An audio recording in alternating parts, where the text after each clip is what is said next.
Hey everybody, I'm Christopher Green. You're tuning into AMTV Alternative Media Television. It is Wednesday, November 4th, 2015. Haven't shot a video in the truck in a while. I shot a couple clips earlier this morning, did a few takes in studio. Wasn't really happy with it.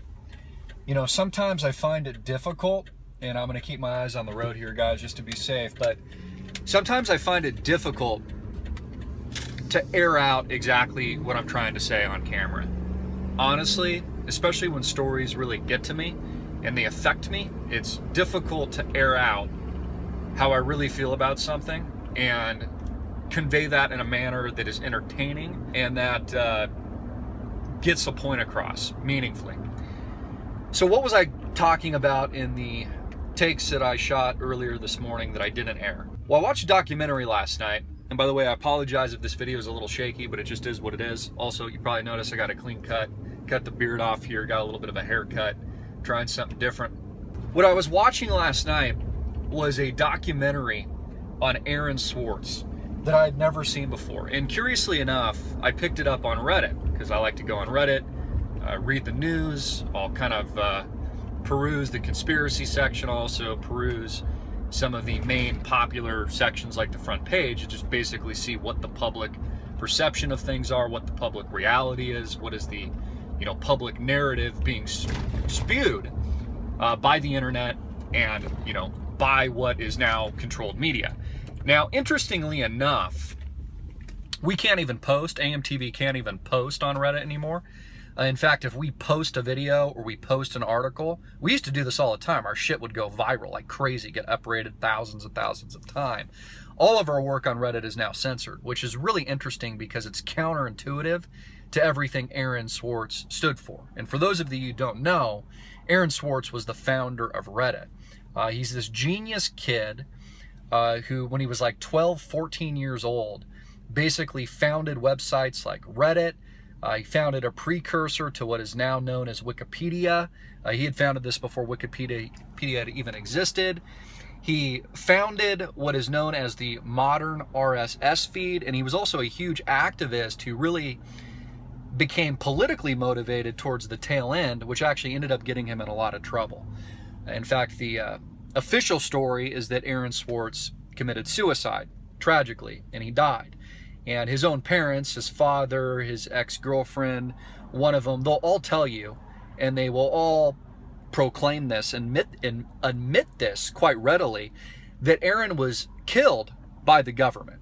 Now, they don't necessarily believe he was murdered covertly.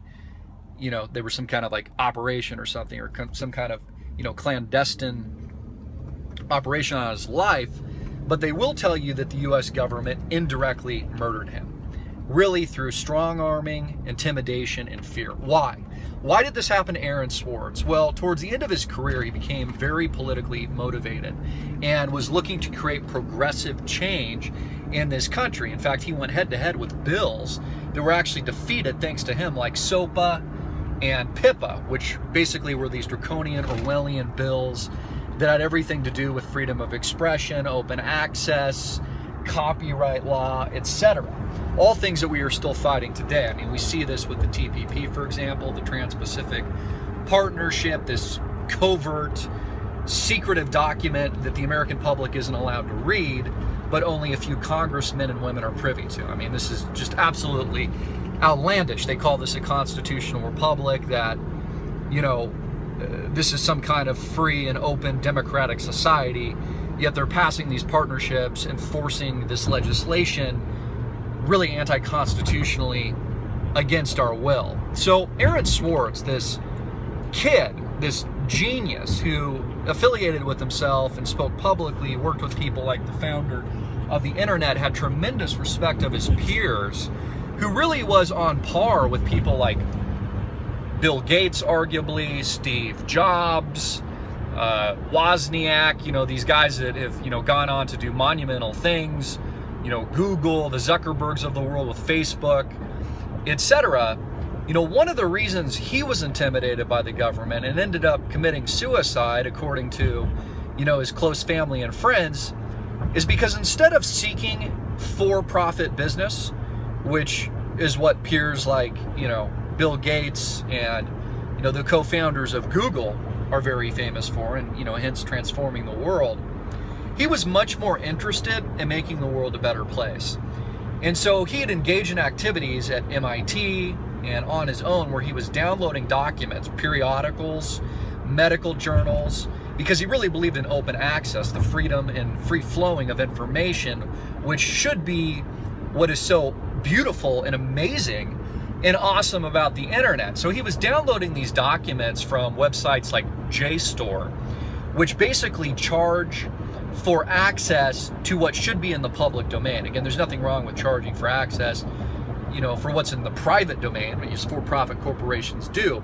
But medical journals, scientific findings, research, historical documents, all of this he believes should be open access and in the public domain, as most people would think would just be common sense. So he basically began downloading all these documents, aggregating them, studying them, etc. And this made the US federal government very nervous. So the FBI ended up getting involved and basically built a case against him and wanted to make him an example to deter anybody else, anybody like Aaron Swartz, who was probably too smart for his own good and who was really just trying to make the world a better place, to deter anyone from trying to attempt to make the internet open access, which should sound freaking ridiculous because the whole idea and concept of the internet is that it should be open access, the free flow of information. But that's really not the case. That's not what we have today at all. And Aaron Swartz knew this, and why he was trying to radically change the way the internet is and really should be. Again, a free flow of information, totally open access, so that we can build upon all this common knowledge and language and science and develop, hopefully, a better world. And all of this plays into politics and kind of the progressive nature of his activism, etc. So this landed him in a boatload of trouble. The FBI, the federal government, brought a case against him, built a case, and basically charged him with multiple felony counts. And this really left Aaron distraught, emotionally upset, according to his friends and family, and allegedly, if you're to believe the official story, which I do in this case because I think there's evidence to back it, and this also seems to be the consensus with his family and friends, that he committed suicide really before his case could be heard. Now, this is absolutely tragic because I actually think, as did his attorney, that Aaron Swartz would have won. That he probably, I think his attorney mentioned in this documentary I watched, which I'll put a link in the description box, that they probably would have been able to celebrate over beers, that they would have won this case, just like they defeated SOPA and PIPA, something that no one thought was possible before really a grassroots effort in this internet activism that was spearheaded by really a genius, which is what Aaron Swartz and who he was.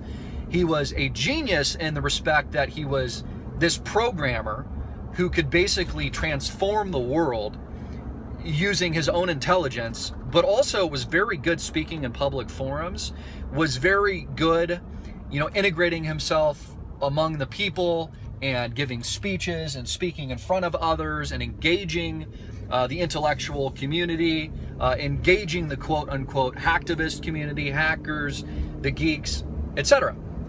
But again, all of this was perceived as extremely dangerous.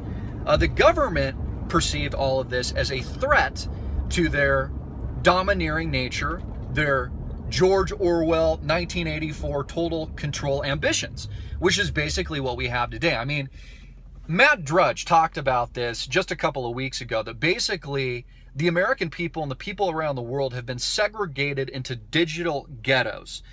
This is what he called it, digital ghettos, where basically all the information is controlled by just a couple of gatekeepers, whether or not it's Google, or it is Facebook, or it's Instagram, or it's Microsoft. And all of us collectively are working for these ghetto masters. Basically we're the puppets of these gigantic multi-billion-dollar corporations. I mean, you look at Google, for example, which has audaciously rebranded itself as Alphabet. I mean, they are so powerful and so overtly domineering, they've actually rebranded themselves A to Z in the name of Alphabet. I mean, absolutely crazy. So this documentary, I really encourage you guys to watch. It's about 2 hours long. I didn't even think I'd sit through all of it, but it just gripped me. It honestly got to me in a very emotional way.